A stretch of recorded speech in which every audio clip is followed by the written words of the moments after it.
अस्सलाम वालेकुम and welcome back once again for the very last time. आज ICC Champions Trophy 2025 का final खेला जा रहा है और K21 न्यूज़ पे हमारी जो ट्रांसमिशन है इसका सिलसिला भी जारी है और आज इस सिलसिले का आखिरी प्रोग्राम है। इनफैक्ट फ़ाइनल इस वक्त जारी है दुबई के क्रिकेट स्टेडियम में और जनाब मैच से अब से कुछ देर पहले जो सूरत हाल थी बड़ी दिलचस्प थी।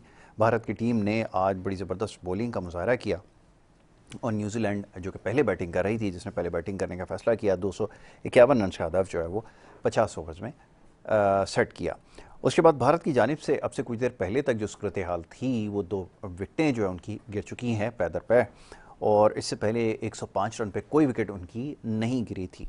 मैच में एक छोटा सा जो है वो ट्विस्ट आया ज़रूर है, पर देखना यह है कि जो विकेटें गिरने का सिलसिला है क्या ये जारी रहता है या फिर भारत जिस तरह से उसने इस इनिंग का आगाज़ किया है उसको आखिर तक लेकर जाता है। ये एक बड़ा अहम सवाल है। बहरहाल जी, चैंपियंस ट्रॉफी के मैचेस जो है वो खेले गए।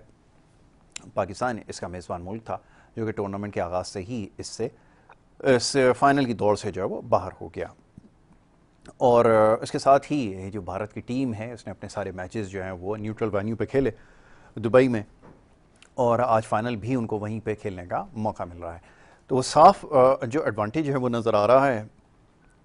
जिस तरह की परफॉर्मेंस भारत की टीम की रही है, बड़ी आउटस्टैंडिंग परफॉर्मेंस है वो थ्रू आउट द टूर्नामेंट उनकी रही और फाइनल में भी उस सिलसिले को उन्होंने जारी रखा है। तो ये कैसे सब कुछ मुमकिन हुआ और कैसे यहाँ तक आए हैं, इस सारी सूरत हाल पर गुफ्तगू की जाएगी। हमारे मेहमान हमारे साथ टेलीफोन लाइन के ज़रिए हमें ज्वाइन कर रहे हैं, जनाब मुनीरुल हक साहब, क्रिकेटिंग एक्सपर्ट, और उनसे हम इस बारे में बात करेंगे। मुनीर भाई, thank you so very much, बहुत शुक्रिया वंस अगेन क्या आपने प्रोग्राम में वक्त दिया। बहुत बहुत शुक्रिया आपका यासर।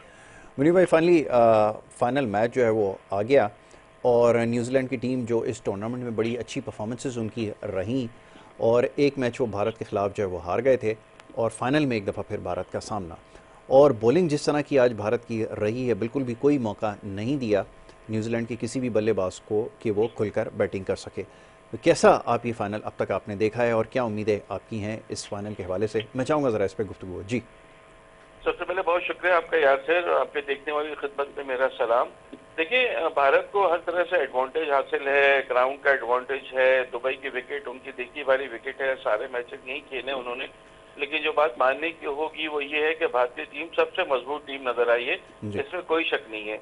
अभी आपने भारतीय बॉलर्स की बात की, आज जिस तरह कुलदीप यादव आए और आते ही 2 ओवर में 2 विकेट लेकर उन्होंने जिस तरह बैकफुट पे किया न्यूजीलैंड की टीम को, वो बिल्कुल क्लियर नजर आ रहा है। न्यूजीलैंड ने कर तो दिया स्कोर इतना 251 रन के, उसको वो डिफेंड के लिए जा सकते थे, लेकिन उनके लिए एक तो इश्यूज और थे। एक तो ये कि उनका सबसे मेन जो प्रीमियम फास्ट बॉलर थे इनके मैट हेनरी, वो जो है वो इंजर्ड हो गए, वो आज नहीं है। फिर जिस तरह की पार्टनरशिप इन दोनों ने कर दी, दोनों ओपनर्स ने, रोहित शर्मा और शुभमन गिल ने, 100 रन की, ये भी चीजें काउंट करती हैं। और 2 विकेटें जल्दी जल्दी गिर गई। पहले शुभमन गिल आउट हुए, बहुत ही क्लासिकल कैच ग्लेन फिलिप्स का। यानी तीसरा कैच ऐसा है जो इस टूर्नामेंट का जिसकी जितनी भी तारीफ की जाए कम है, आउटस्टैंडिंग फील्डर है वो। उसके फौरन बाद एक बड़ी विकेट जो है न्यूजीलैंड ने ले ली और वो बड़ी विकेट थी विराट कोहली की, ये जो सिर्फ 1 रन बनाकर एलबीडब्ल्यू हुए ब्रेजवेल के हाथों।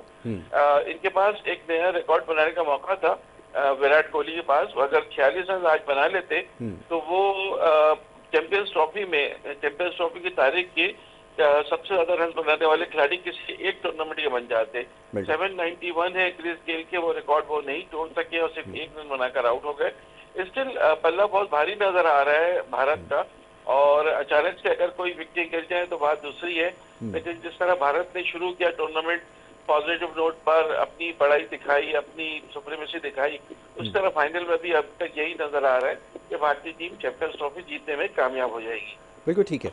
अच्छा, बॉलर्स का बड़ा इसमें किरदार रहा है, बॉलिंग को किस तरह देखते हैं? ख़ासतौर पे वरुण चक्रवर्ती, जिस तरह उन्होंने आज बॉलिंग की है, जहाँ जहाँ ज़रूरत पड़ी भारत को विकेट की वो उन्होंने ले कर दी है।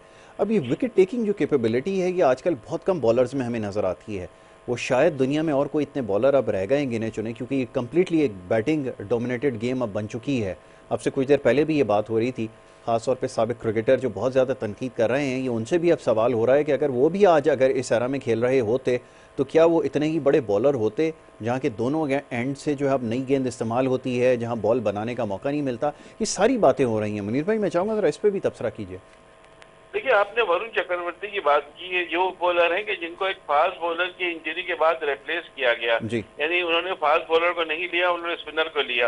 और तो पहले ही 4 स्पिनर्स थे, सबका ये कहना था कि भारत के पास 4 स्पिनर्स हैं और भारत को जरूरत नहीं है, लेकिन उन्होंने 5वां स्पिनर भी रखा वरुण चक्रवर्ती को, क्योंकि वो बहुत अच्छी फॉर्म में थे। और जिस तरह वो खेले थे against New Zealand, against England home series में, और जिस तरह वो डोमेस्टिक में परफॉर्मेंस दे रहे थे, आईपीएल में उनकी बहुत अच्छी कारकर्दगी रही थी, तो उसको देखते उनको लिया गया। बिल्कुल सही डिसीजन था। आपको याद हो तो पिछले मैच में 5 विकेट ली थी उन्होंने अगेंस्ट इंडिया, आज भी 2 विकेट लेने में कामयाब रहे। वाकई मिस्ट्री बॉलर है। और रोहित शर्मा कल ये कह रहे थे प्रेस कॉन्फ्रेंस में कि वो जब नेट प्रैक्टिस करते हैं तो वहां पे भी हमें अपनी मिस्ट्री बॉलिंग नहीं बताते हैं, नॉर्मल लेग स्पिन करते हैं जी। ये लोग छुपा के रखना चाहते हैं चीजों को। तो बहरहाल कुलदीप यादव और चाहे अक्षर पटेल हो, रविंद्र जडेजा हो, वरुण चक्रवर्ती हो, चारों ने ये नया एक रंग दिखाया है कि आप स्पिनर से भी जीत सकते हैं, विकेट अगर हेल्पफुल हो और आपके स्पिनर्स जो हैं वो अच्छे हो। देखिए, ऑस्ट्रेलिया के पास भी स्पिनर थे, जैम्पा के अलावा उनमें 2 स्पिनर्स जो खिलाए थे, मॉरिन कॉलोली को और तनवीर सांगा को, उन दोनों में वो बात नहीं थी, इतने एक्सपीरियंस नहीं थे उनकी बॉलिंग में, वो बात नहीं थी। ये बहुत ही डिफरेंट बॉलर है, इनको खेलना बहुत मुश्किल है। फिर भी न्यूजीलैंड ने जिस तरह खेल के 250 बना दिए, मगर ये बात आपको माननी पड़ेगी, जैसे इसमें अटैक शुरू हुआ भारत के शुरू में ही, वहां के बाद फिर न्यूजीलैंड की टीम को बैकफुट पर आना पड़ गया था। बिल्कुल बिल्कुल ठीक है। अच्छा, अब ये सारी सूरत हाल हमेशा बात होती है अपनी टीम के हवाले से, उसके बगैर तो गुफ्तगू जो है वो नामुकम्मल सी रह जाती है। मैं ये सोच रहा था अगर ऐसी सिचुएशन में आपकी टीम खेल रही होती तो उसके साथ क्या होना था, क्योंकि यहाँ पे तो हमने देखा कि न्यूजीलैंड स्ट्रगल करता रहा, सिंगल डबल के ऊपर रिलाई किया और समहाउ एक फाइटिंग टोटल की तरफ तो वो ले गए। लेकिन अमूमन इस तरह की सिचुएशन में जहाँ पे 40 ओवर करने स्पिनर्स ने हो, आपके जो बैटर्स हैं जिन पे पहले ही बहुत ज़्यादा तनकीद हो रही है, वो क्या इस सिचुएशन को हैंडल कर सकते थे, ये भी एक सवाल हो रहा है जी। नहीं है, देखिए न्यूजीलैंड की टीम जिस तरह इस चैंपियंस ट्रॉफी में हमें नजर आई है, मैंने शुरू में आपके प्रोग्राम में कहा था कि 2019 का जो वर्ल्ड कप था, जो न्यूजीलैंड की टीम फाइनल में बड़ी उसके बाद मैच टाई होने के बाद हार गई थी, उस तरह की टीम हमें नजर आई थी, फाइटिंग वाली टीम जी। लेकिन थोड़ा सा हमें लगा कि फाइनल में शायद उतना वो नहीं दे सकी कारकर्दगी जो हम पिछले मैचों से देख के सोच रहे थे कि एक शिकस्त के बाद वो थोड़ा सा सिप जाएंगे। बड़ा सॉफ्ट डिस्मिसल रहा केन विलियमसन का, उसी तरह रविंद्र रजिंद्रा को 1-2 चांस मिले, लेकिन फिर इंतहाई खूबसूरत गेंद, अनप्लेबल डिलीवरी कुलदीप यादव की, जिसमें वो बोल्ड हुए। ये है कि आपने बात सही की कि इतने प्रेशर में कोई और होता तो शायद 160-170 पे ही आउट हो जाता। वो अपनी कोशिश करते रहे, 30-40 रन बीच में मिडिल ऑर्डर ने बनाए, आखिर में ब्रिस्बेन ने बड़ी जबरदस्त सेंचुरी बना दी, स्कोर पे तो वहां तक ले गए थे। लेकिन बाद में जिस तरह ओपनिंग पार्टनरशिप एक बन गई ना भारत की 100 रन की, उसने जो है ना मैच को बहुत हद तक वन साइडेड कर दिया, बिकॉज कि आपको इतने कम स्कोर पर फिर अर्ली विकेट चाहिए होती है। अब आपको विराट कोहली की विकेट मिली, लेकिन वो भी जब 108-110 रन हो चुके हैं, तो अभी तक तो बहरहाल चीजें जो नजर आ रही है वो ये नजर आ रही है, कोई ड्रामाई कोलैप्स हो तो हो, अदरवाइज तो भारत की टीम जो है यहाँ पर मैच जीतने में कामयाब हो जाएगी। ठीक है जी। अब दूसरी तरफ ये भी बात हो रही है कि ये जो एक क्लियर एडवांटेज इंडिया को हासिल रहा, आने वाले टूर्नामेंट्स के अंदर भी अगर इसी तरह का एडवांटेज उनको रहता है, तो आप क्या समझते हैं कि अब तो इसके खिलाफ मुख्तलिफ टीम्स भी अब बात कर रहे हैं, मुख्तलिफ प्लेयर्स भी अब इसके खिलाफ बात कर रहे हैं कि इस सिलसिले को ख़त्म होना चाहिए, ये क्लियर डोमिनेंस आपको नज़र आ रही है, क्लियर एडवांटेज था जो उनको मिला है, क्या ये बात वाक़तन ऐसी है कि ये एक जगह पर खेलना, ज़्यादा ट्रैवल ना करना, क्योंकि हम तो यहाँ तक देख रहे हैं कि जो ट्रैवल आवर्स हैं वो भी अब काउंट होना शुरू हो गए, तो इंडिया को इस हवाले से तो एक क्लियर एडवांटेज रहा है थ्रू आउट द टूर्नामेंट, क्या कहेंगे? बिल्कुल, आपकी बात 100% दुरुस्त है। जब आप एक ही ग्राउंड में खेलते हैं, आपको कहीं ट्रैवल नहीं करना, आपको विकेटों का भी पता है, 2 विकेटें हैं, कभी इस मैच पे विकेट पे खेल लिए, कभी उस विकेट पे खेल लिए, एडवांटेज तो है। लेकिन देखिए आईब्रोज उठी है तो सिर्फ इंग्लैंड के 2-4 लोगों की तरफ से या किसी तो और, बाकी जो है ना आपको इसको बड़े पैमाने पर उठाना चाहिए। अब मसला ये है कि आप करें तो क्या करेंगे, आप कुछ नहीं कर सकते, इसलिए कि आईसीसी के चेयरमैन है वो भी इंडियन है, सारा पैसा इंडियन क्रिकेट बोर्ड से आता है, इनको इंडिया का रेवेन्यू है, तो आप कुछ कर नहीं सकते। समझे ना, अभी यहीं पे आप बात देख लें कि चैंपियंस ट्रॉफी में तमाम तर बातें हो गई, लेकिन इंडिया ने अपनी हटदर्मी की, इंडिया ने यहीं पे खेलने की बात की, शुरू से डटा रहा, खेला, फाइनल भी खेला और फाइनल भी जीत के चला जाएगा। तो ये पॉजिटिव नजर तो आ रहा है बिल्कुल क्लियरली कि एडवांटेज तो है। आपको याद दिलाते चलूं, पिछले साल जो T20 वर्ल्ड कप हुआ था जी उसमें इंडिया ने शुरू में ही बता दिया था कि अगर वो सेमीफाइनल में पहुंचेंगे तो वो गयाना में खेलेंगे, जी और किसी टीम को नहीं पता था कि वो कहाँ खेलेंगे, लेकिन इंडिया ने ये कह दिया था गयाना में खेलेंगे। फिर इंडिया ने गयाना में फाइनल खेला जी और फिर बारबाडोस में फाइनल सेमीफाइनल खेला और बारबाडोस में फाइनल खेल के और T20 कप अपने नाम किया। जी तो कहीं ना कहीं भी चीजें नजर तो आ रही हैं कि उसका वो फायदा उठा रही है इंडिया की टीम। और जब आपकी जाहिर है दूसरी टीमें जब देखती है कि एडवांटेज किसी एक टीम को जा रहा है तो आहिस्ता आहिस्ता ये मामला तो उठेगा, लेकिन बात वही आ जाती है, सबसे बड़ा रुपया। जब इंडिया की टीम जो है वो इतना रेवेन्यू करके दे रही है, इंडिया के ज्यादातर मैचेस जो बड़े मैचेस होते हैं वो संडे को होते हैं। जी ब्रॉडकास्टर्स भी पैसा कमाना चाहते हैं, इंडिया को भी एडवांटेज मिल जाता है कि टाइम मिल जाता है। फिर इंडिया की एक चीज और होती है, ग्रुप मैच जो सबसे आखिरी ग्रुप मैच ये रखते हैं वो सबसे कमजोर टीम से रखते हैं, तो अगर कहीं भी मैच रन रेट या कोई चीज हो तो उसको हरा के वो कर ले, अक्सर वो इसमें कामयाब भी हो जाते हैं। तो ये चीजें नजर तो आ रही है, सबको नजर आ रही है, लेकिन सब बेबस है। बस बात होती है, आज खत्म हो जाएगा चैंपियंस ट्रॉफी, उसके बाद फिर आप अगले साल फिर आप T20 वर्ल्ड कप जो खुद इंडिया में होना है वहाँ की बात करेंगे। फिर वही है, अब बिल्कुल ठीक है, श्रीलंका में भी होंगे मैचेस। बिल्कुल ठीक है। मैं ज़रा मुनीर भाई इस पे और मज़ीद आपसे गुफ्तगू करूँगा। एक और हमारे जो गेस्ट हैं वो लाइन पर हमारे साथ मौजूद हैं, ज़ैन अदनान, और उनसे हम बात करेंगे आज फाइनल के हवाले से। जैन को भी वेलकम करते हैं। Jain, thank you so very much, बहुत शुक्रिया प्रोग्राम में वक्त देने के लिए। जैन, मेरी आवाज़ आपको आ रही है? बिल्कुल बिल्कुल आ रही है। ऑलराइट जैन, सबसे पहले तो ज़रा फाइनल के हवाले से बात हो जाए। क्लियर एडवांटेज एक नज़र आ रहा है और इंडिया की जो परफॉर्मेंस है खासतौर पर बॉलिंग के अंदर बड़ी आउटस्टैंडिंग परफॉर्मेंस सो फार रही है, क्या कहेंगे इसके ऊपर? बिल्कुल यासर भाई, ये एक बिल्कुल आपको देखें वन साइडेड फाइनल दिख रहा है। मतलब इंडिया के पास काफी एक एडवांटेज भी था, उसके सारे मैचेस जो हैं वो उधर ही इसी सेम ग्राउंड पे हुए, तो वो अपने अच्छी तरीके से उसको ग्राउंड को उन्होंने रीड कर लिया कि क्या करना है कैसे करना है। फिर जो है उन्होंने अपने बॉलर्स को बहुत अच्छा इस्तेमाल किया। जैसे आप देख रहे हैं कुलदीप यादव ने बहुत अच्छी बॉलिंग की है, वरुण चक्रवर्ती जो पिछले कुछ टूर्नामेंट्स में अच्छा साबित नहीं हो रहा था इंडिया के लिए, उसने बड़ी अच्छी बॉलिंग की है। अक्षर पटेल एक इनके पास बहुत जबरदस्त एक ऑलराउंडर डेवलप हो रहा है, वो उसने 8 ओवर किए हैं और 29 रन सिर्फ 29 रन दिए 8 ओवर में। बहुत जबरदस्त 3 रन की इकोनॉमी से वो बॉल कर रहा था, बहुत जबरदस्त बॉल की उसने। जडेजा जैसे इनके पास बहुत जबरदस्त एक ऑलराउंडर है। जडेजा आप देखें, आपको ऑलराउंडिंग परफॉर्मेंस देता है, वो फील्डिंग में भी अपना 100% देता है, बॉलिंग में भी, और यहाँ बैटिंग में भी अगर उसे चांस मिलता है तो वो बैटिंग में भी जो है 100% चांस देता है अपना। लेकिन ये कि कहीं ना कहीं आज थोड़ा सा न्यूजीलैंड की टीम लग रहा था कि एक तरफ से जो है झुक रही है, बट यही था कि सिर्फ एक बड़ा स्कोर जो है ब्रेसवेल और मिचेल के अलावा किसी ने किया नहीं, तो इसी वजह से वो एक अच्छे टोटल पे पहुंच नहीं सके। और इंडिया ने जो स्टार्ट लिया, आप देखना रोहित शर्मा जबरदस्त इनिंग्स खेल रहा है, कैप्टन नॉक खेल रहा है वो। बिल्कुल ठीक है, सिचुएशन के अकॉर्डिंगली बैटिंग करते हैं और ख़ास तौर पे जब ये मुश्किल सिचुएशन होती है उसके अंदर बड़ा अच्छा परफॉर्म करते हैं। वो उनका जो एक ट्रैक रिकॉर्ड है उसको उन्होंने मेंटेन किया, आज भी उसी तरह की उन्होंने बैटिंग की है, वो बिल्कुल नज़र आ रहा है। मुनीर भाई की तरफ आता हूँ। मुनीर भाई, ज़रा थोड़ी सी बात हो जाए, आप अपनी टीम के हवाले से बात करना इसलिए ज़रूरी है कि ये भुलाना इतना आसान नहीं होगा कि डिफेंडिंग चैम्पियन थे, होस्ट नेशन थे, लेकिन जो हाल हमारा हुआ है अभी तक लोग जो है वो इस हवाले से सवाल कर रहे हैं कि आपके यहाँ आखिर है क्या पॉलिसी।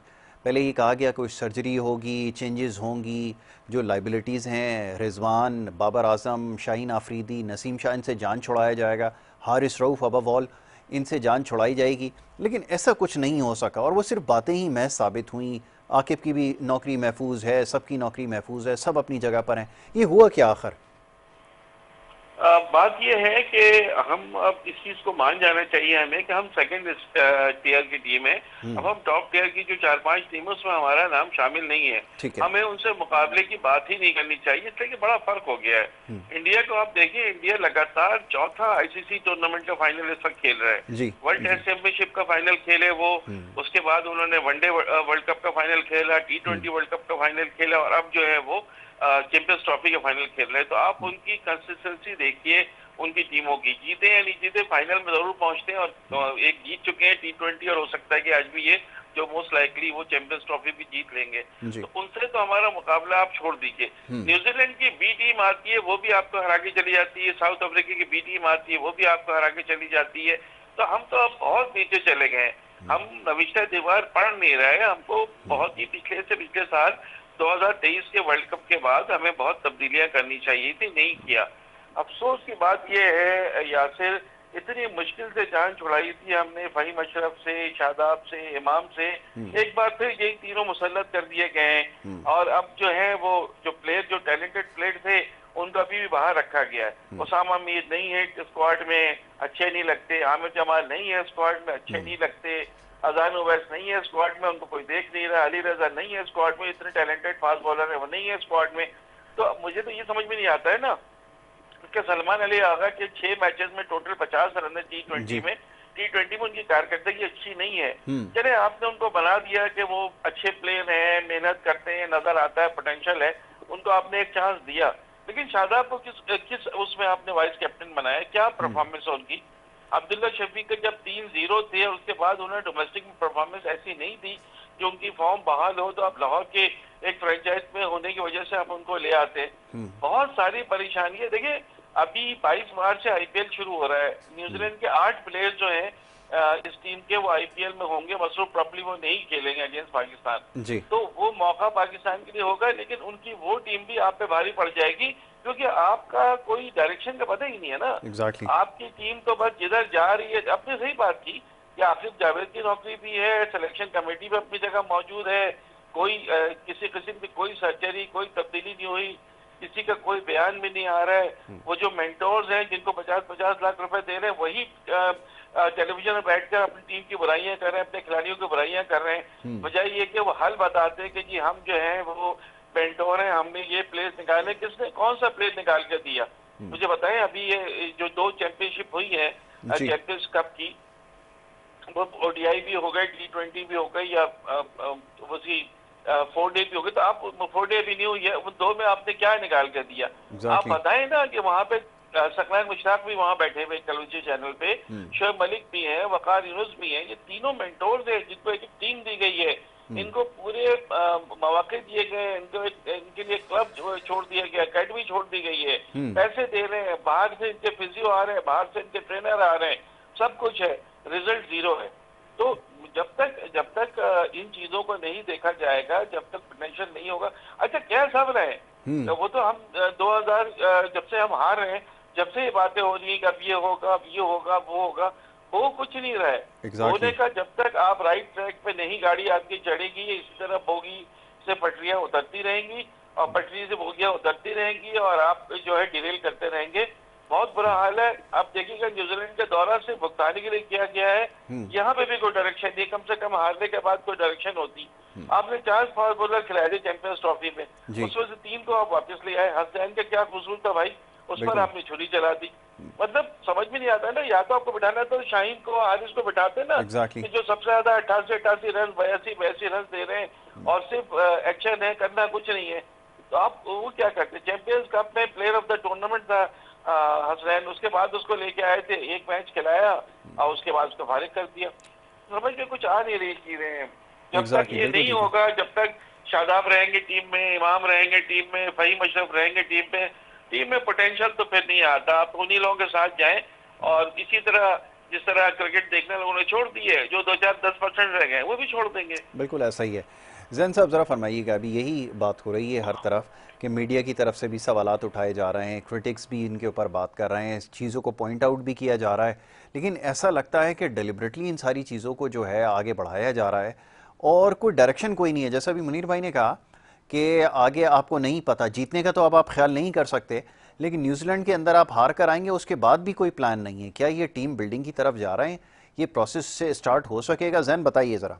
नहीं यासिर भाई, ये बिल्कुल हमारा जो है सही बात की मुनीर भाई ने कि फेवरेटिज्म जो है ना बहुत आ गया हमारा। जब तक ये फेवरेटिज्म को खत्म नहीं करेंगे तो आप एक अच्छी टीम डेवलप नहीं कर सकते। मुनीर भाई की बात मुझे बहुत अच्छी लगी। उसामा मीर एक बहुत जबरदस्त बॉलर है हमारे पास, उसको हम ये कि बजाय कि उसको हम यूज करें अपना ग्रास रूट क्रिकेट में, उसको बढ़ाएं, उसको आप हीरे को तराशते हैं, लेकिन ऐसा अनफॉर्चुनेटली कोई हमारे पास ऐसा कोई निजाम नहीं है कि आपका जो अच्छा क्रिकेटर है उसको आप तराशें।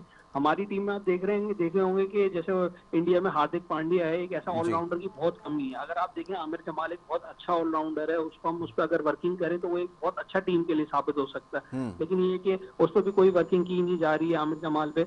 उसामा मीर हो गया, इसी तरह ये जो जितने भी हमारे पास जो हमारी लाइबिलिटी की आपने जो यासिर भाई बात की, उसको जब तक हमारा बोर्ड उन पे इम्पैक्ट नहीं करेगा कि आपने जो है डोमेस्टिक क्रिकेट खेलनी है और डोमेस्टिक में रन करेंगे तो आप टीम में रहेंगे, तो जो है जब तक ये चीज सही नहीं हो सकती। क्योंकि आप देख लें, इंडिया का भी देख लें, जितने बड़े से बड़ा क्रिकेटर हो गया, रोहित शर्मा हो गया, विराट कोहली हो गया, हार्दिक पांड्या हो गया, ये लोग सारे डोमेस्टिक क्रिकेट वहां पे खेलते हैं और डोमेस्टिक को प्रायोरिटाइज किया जाता है वहां पे। यहाँ पे जो है डोमेस्टिक चल रहा होगा, सीजन चल रहा होगा, बाकी हमारे क्रिकेटर जो है बाहर जो है लीग्स वगैरह खेल रहे होंगे, तो इस वजह से अनफॉर्चुनेटली हमारा जो है वही सिर्फ, मैंने आपको जो पहले भी शो में मैंने बात की थी कि जब तक अपने मुल्क को और अपनी क्रिकेट को प्रायोरिटाइज नहीं करेंगे तो आपकी क्रिकेट सीधी नहीं हो सकती। राइट, बिल्कुल आपने सही कहा कि क्रिकेट को अगर डायरेक्शन देनी है तो फिर मुश्किल फैसले जो है वो करने पड़ेंगे, जो कि अनफॉर्चुनेटली हमने नहीं किए, और नतीजा ये निकला कि आज जो है हम वो सबसे नीचे टियर में चले गए हैं और कोई होप भी अब नज़र नहीं आती। मेरे ख्याल में इतनी बड़ी अपॉर्चुनिटी थी पाकिस्तान के लिए ये कि आप जो है वो इतना बड़ा इवेंट होस्ट कर रहे थे,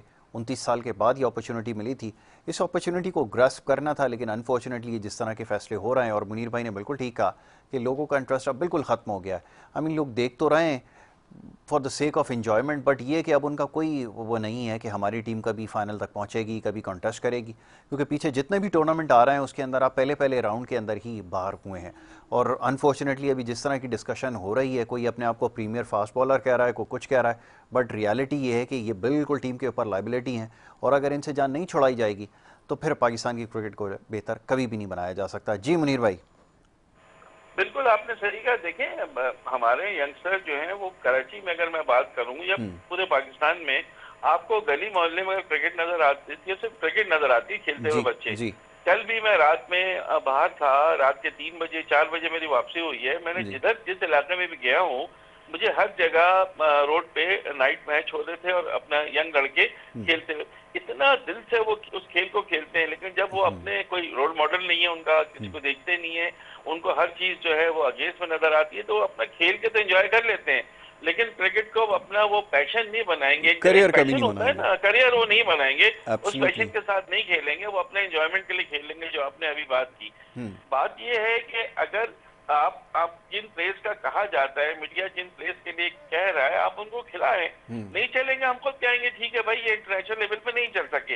हर डोमेस्टिक परफॉर्मर इंटरनेशनल लेवल पे नहीं चलता है, लेकिन उन्हीं में से कुछ चलते हैं ना। इतने अफसोस की बात है कि अंडर 19 का एक प्लेयर इस दफा इन्होंने नहीं लिया है। अंडर 19 में अजान ओवैस, शमाइल हुसैन, शाहजेब हसन, अली रजा, ये सारे और एक दो और हैं जिनके मुझे नाम याद नहीं है, इन्होंने बड़ी अच्छी परफॉर्मेंस दी है। और खास तौर से 4 के 4 जो टॉप ऑर्डर प्लेयर हैं वो चारों लेफ्ट हैंडेड हैं, उनको किसी को ये मौका नहीं दे रहे हैं, ये नहीं दे रहे हैं। आई डोंट नो कि इनके दिमाग में क्या चल रहा है। अगर वहां पर न्यूजीलैंड की थोड़ी सी कमजोर टीम होगी तो और अच्छा मौका था आपके पास कि आप उन्हें खिलाए, लेकिन दिमाग में आपके जब शादाब, फहीम अशरफ, इमामुल हक, नवाज, इफ्तिखार, हसन अली जब यही बैठे होंगे ना, तो फिर आप इनसे निकलेंगे नहीं, आपको घुमा फिरा के उनको लाना है। किस बुनियाद पर वापसी हुई है फहीम अशरफ की, या किस बुनियाद पर वापसी हो रही है शादाब खान की, किसी के पास कोई जवाब नहीं है। ये जुल्म है उन तमाम लोगों के साथ जो पाकिस्तान में चाहते हैं कि क्रिकेट आगे बढ़े, जो चाहते हैं पाकिस्तानी टीम जीते। कभी नहीं जीतेंगे हम, कभी भी नहीं जीतेंगे, इसलिए कि वाइस कैप्टन आप उस प्लेयर को बना रहे हो जिसका टॉप 40 में भी नाम नहीं आता। शादाब को, फहीम अशरफ को आप कहते हो कि यूटिलिटी, काहे के यूटिलिटी प्लेयर यार, he is just an ordinary player. बिल्कुल ऐसा ही उसका कोई, उससे मोहल्ले गली में आपको अच्छे क्रिकेटर आपको मिल जाएंगे। बहुत बात ये है कि इनको हमने मौके बहुत दे दिए हैं यार, फिर बिल्कुल ऐसा नहीं है कि हम इनको अब नए को दे दो भाई, नहीं छोड़ाएंगे, आप देखिएगा यही रहेंगे। बिल्कुल ऐसा ही है। अभी इफ्तिखार भी आ जाएंगे, कहीं से नवाज भी आ जाएंगे, ये नहीं, ये चीज खत्म होने वाली लग रही है मुझे। एग्जैक्टली, आपने बिल्कुल सही कहा। और ये फॉर्मर क्रिकेटर्स जो हैं, ये रोटेशन पॉलिसी पे ऐसा लगता है अभी बैठ के ये एक दूसरे को सपोर्ट भी कर रहे हैं, जस्टिफाई भी कर रहे हैं। मैं बड़ा हैरान होता हूँ इन पे कि ये अपने दौर में जो इनकी परफॉर्मेंसेस थी, मेरा नहीं ख्याल इसके ऊपर मैं अगर अभी बात करना शुरू करूँ तो इस मुख्तसर वक्त में हो सकेगा कि इन्होंने क्या क्या किया है, किस किस किस्म की क्रिकेट खेली है, और ये बैठ कर जो एक दूसरे को सपोर्ट कर रहे हैं, जस्टिफाई कर रहे हैं कि सिलेक्शन ठीक है। आई मीन ये हो क्या रहा है? और फिर ये कि नए टैलेंट की, अभी जैसे आपने बात की, बहुत सारे आपके पास ऑप्शंस अवेलेबल थे, लेकिन वो बात बिल्कुल सही है कि आपकी नज़रें इन्हीं खिलाड़ियों के ऊपर रहती हैं। वही आप इफ्तिखार को कहीं ना कहीं से दोबारा इन कराएंगे, वो उनकी ज़ाहिर लॉबी आएगी, वो उनको इन कराने की कोशिश करेगी, तो यही सिलसिला आपका चलता रहेगा। होप कोई आगे नज़र नहीं आती। जी जैन यही आपको, जो मैं अभी ये देख रहा था, कराची में इन्होंने हार्ड हिटिंग का कैंप लगाया हुआ था, लाहौर में कैंप लगाया हुआ था, तो इनको चाहिए था कि जो टीम जा रही है उसमें से भी आप लड़के उधर लेके जाएं ताकि आपके एग्जैक्टली पास पीछे बेंच मार्क हो। और दूसरी बात जो ये मुनीर भाई ने बहुत अच्छी की कि शादाब को कि उसमें वाइस कैप्टन बनाया, तो मेरा ख्याल ये था कि आप हारिस को लेके जा रहे तो हारिस को जो है वाइस कैप्टन होना चाहिए था, क्योंकि वो पाकिस्तान शाहीन जो पाकिस्तान शाहीन की टीम है उसको वो कैप्टन कर रहा है, और हारिस एक अच्छा प्लेयर है कि जो उस पर हम जो है रिलायबल हो सकते। क्योंकि अगर आप ट्रैक रिकॉर्ड देख लें तो सलमान अली आगा का भी T20 का ऐसा कोई ट्रैक रिकॉर्ड नहीं है, कुछ भी नहीं, कुछ भी नहीं। हारिस का बहुत अच्छा ट्रैक रिकॉर्ड है, क्योंकि 2022 वाले वर्ल्ड कप में हारिस ने अच्छा परफॉर्म किया है, लेकिन उसके बाद अनफॉर्चुनेटली उसको एक टीम से ऐसा गायब कर दिया कि जैसे वो टीम में था ही नहीं। एग्जैक्टली आपने बिल्कुल ठीक कहा कि ये जो हैं हमारे ये बड़े मीडियोकर से क्रिकेटर्स हैं। आई एम सॉरी, मैं देख रहा था मुख्तलिफ प्रोग्राम्स के अंदर कोई इसको जस्टिफाई करने की कोशिश कर रहा था या कि ये बहुत इसमें पोटेंशियल है। आई एम सॉरी जी, इसमें पोटेंशियल होता अब तक नज़र आ जाता है एक आध इनिंग से। कोई और कोई गैर अहम मैच के अंदर अगर कोई बड़ी परफॉर्मेंस देते उसकी कोई मायने और कोई हैसियत नहीं होती।